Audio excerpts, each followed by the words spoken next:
Women's premier league రెండో సీజన్లో Delhi Capitals play ఆఫ్స్కు అర్హత సాధించింది. రాయల్ ఛాలెంజర్స్ బెంగళూరుతో జరిగిన ఉత్కంఠ మ్యాచ్లో ఒక్క పరుగు తేడాతో ఢిల్లీ విజయాన్ని అందుకుంది. తొలుత బ్యాటింగ్ చేసిన క్యాపిటల్స్ నిర్ణీత 20 ఓవర్లకు 5 వికెట్లకు 181 పరుగులు చేసింది. అనంతరం ఛేదన్లో బెంగళూరు 20 ఓవర్లలో 7 వికెట్లు కోల్పోయి 180 పరుగులు చేసింది. అయితే ఆఖరి బంతి వరకు ఉత్కంఠగా సాగిన ఈ పోరులో ఆర్సీబీ గెలుస్తుందని భావించారంతా.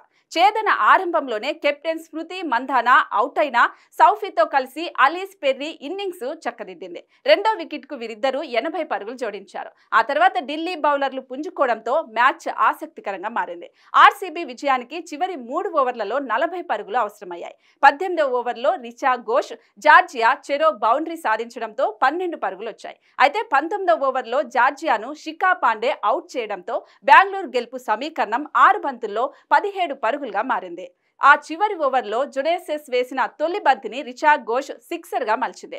రెండో బంతికి పరిగేమీ లభించలేదు. రెండో బంతికి దిశ రన్అట్ అయింది. ఆ తర్వాత 4గో బంతికి 2 పరుగులు తీసిన రిచా 5వ బంతికి సిక్సర్ బాదింది. అందువల్ల చివరి బంతికి 2 పరుగులు అవసరమవగా రిచా రన్అట్ అయింది. అప్పటికే అలసిపోయిన రిచా పరుగుల కోసం తీవ్రంగా ప్రయత్నించి డ్రైవ్ చేస్తూ క్రీజ్లోకి దూసుకెళ్లినప్పటికీ నిరాశే మిగిలింది. అయితే ఓటమి అనంతరం మైదానంలోనే రిచా ఘోష్ కన్నీరు పెట్టుకుంది. అయితే రిచా పోరాట పటిమను అందరూ కొనియాడుతున్నారు. Team India star cricketer Suryakumar Yadav Instagram వేదికగా రిచాకు ధైర్యాన్నిచ్చాడు. రిచా ఘోష్ ఫోటోతో "యు ఆర్ ఏ స్టార్" అంటూ సూర్య స్టోరీ పెట్టాడు.